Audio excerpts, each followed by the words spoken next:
joined by Salvatore Babones, American sociologist who has also recently written a book on Indian democracy and its enduring values, democracy. Salvatore, thanks a lot for joining us. This message about, quote unquote, the brown sepoys of Macaulay that several Indian intellectuals also keep talking about. You obviously know about what Macaulay sought to do as far as Indian education system is concerned. Do you think India has failed to kind of shirk itself from the bondages of that brown sepoy colonial mindset? I think a lot of people have in mind a stereotype when they talk about this idea of a brown sepoy or of a Macaulay mindset, without realizing that ultimately what it's really about is the language of education, the language of instruction in a country. That's what the Macaulay Minute was all about teaching people in English, whatever subjects it is, English medium instruction. And India only has to look to its own history. It could look to Tilak, Bal Gangadhar Tilak, who wrote in 1908 or spoke in 1908 about the need for national language education. Now, not only was that part of India's own independence struggle, but modern sociology backs him up in that we know from educational sociology that not only do children learn best in their native language, but the least advantaged, the poorest and most disadvantaged children are those who do best under a native medium education, and it's elite students who perform best under an English medium education. But is it just about the medium of education? Because Macaulay was also very clear that he had little respect for, not just Indic traditions or rituals, but also the value system. He did not believe that Sanskrit was a language that offered anything. Sure. He considered Western literature, poetry, everything superior to whatever was Indian. But ultimately, everything flows from the language of education. So if you're teaching students in Hindi, or if you're teaching students in Malayalam, or you're teaching students in Kannada and in Telugu, any Indian language, of course, you're going to teach that literature. You won't be teaching English literature. You might occasionally teach a little bit of Shakespeare, but primarily you're going to teach the curriculum that's embedded in that language and teach the civilization that's embedded in that language. When Macaulay and Tilak and Modi, and there's a straight line from one to the other going over 2 centuries, when they talk about the Macaulay mindset or the colonial mindset, ultimately it comes down to language first and foremost. Now, Tilak also said that India needed education in religion, in India's religions. And he also said that India needed education in politics, in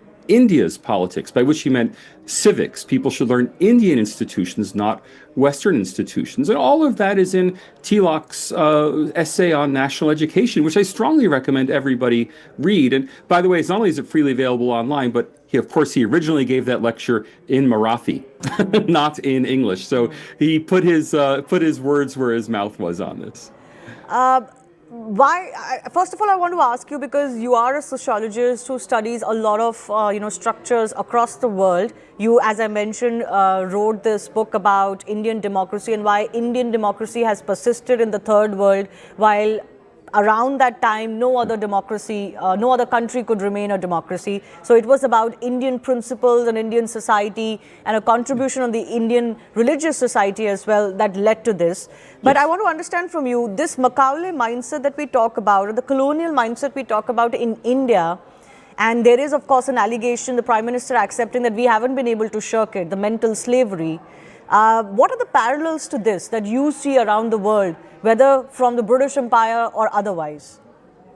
Oh, in the entire world, we see what we call a Comprador elite. That is an elite that was able to communicate between the colonizer and the colonized, to brokered that relationship. Comprador just means buyer in Portuguese. It means an elite of people who were able to act for the colonial occupiers. And that elite took power in virtually all of Africa. It took power in Asia. It took power throughout the world. It certainly took power in South America, and that elite has mostly retained power. Now, India, through its democracy, has ultimately seen that elite unseated, and the BJP and Narendra Modi certainly represent the opposite of that, that is opposing this old Comprador elite. And other Indian parties are now catching up with that and again trying to indigenize their politics. I note that, when Rahul Gandhi did a yatra, he did a Bharat Bharat Jodo Yatra, yes. yatra.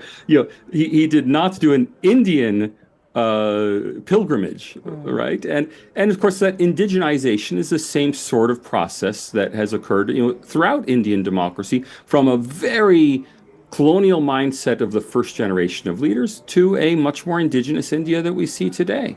So has India done better than other colonial colonies in retaining its own history and heritage? And if so, why do you think that?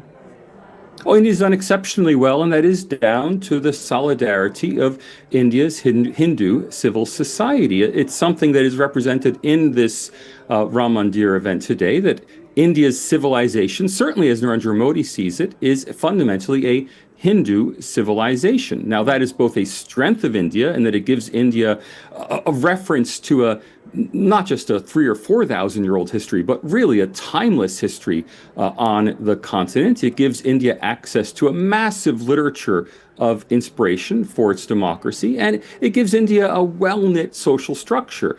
On the other hand, of course, it also sets up the fault lines of Indian nationhood and Indian society, which is that what is the role of people who are not Hindu in India's Hindu civilization? I think it's ridiculous to argue about whether or not India's civilization really is Hindu. It's obviously a Hindu civilization, but that Hindu civilization has to be capacious enough to have a role in it for people who are not Hindu. Yeah, I mean, RSS chief Mohan Bhagwat was at the event today, and he is known for repeatedly saying that anybody who lives in India and follows Indian culture is essentially Hindu, regardless of the form or the medium of prayer. Yes. So, as the head of the largest Hindu organization in the country or possibly the world, he certainly espouses that. But I think the conflict comes in from where Narendra Modi is pointing his fingers to. These Macaulay mindset individuals, intellectuals who have, for a major part of post-independent India, been wanting to subvert that Hindu nature of Indian civilization and culture in the name of accepting everybody, in the name of pluralism or secularism. Yes.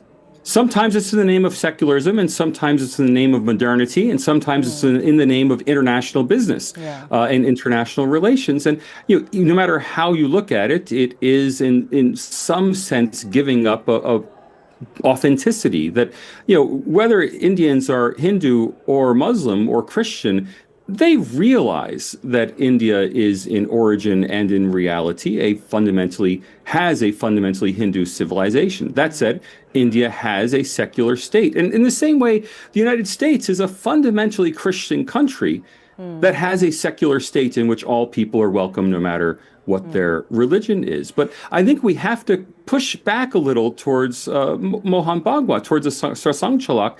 He's very keen that India be known as Bharat. And he makes a major point that we know this country is Bharat because India is a colonial word. Well, I have news for you. Hindu is also an exonym. Yes. It's a colonial word for your religion. Of course, Sanatana Dharma would be a more appropriate phrase. Or you could just say that everyone born in Bharat is a Bharati. Bharti, yes. And that would certainly be much less controversial than saying that they are all Hindu. I can ask you a final question. If any country that is anyways rich in its own traditions and history and culture and literature, was to rid itself of a colonial mindset or the Macaulay mindset, what should it do? What do you think India needs to do as PM sets a 10-year outlay? Indians should really know more about their own past. And I'm repeatedly shocked that, I'm the one reading Tilak and not the people who are in India having these debates. Almost all of the contemporary debates about the nature of nation in India, the nature of colonialism in India. All of this was debated by India's own intellectual leaders from the late 19th and early 20th century who had a lot of fascinating insights to offer on this. Although they're always admired as slogans and as faces, they're True. rarely read as intellectuals. And I think Indians really should be turning back to their own literature for the answers to these Yes, questions. and its own heroes. I leave it at that. Salvatore Babones, thanks a lot for joining us.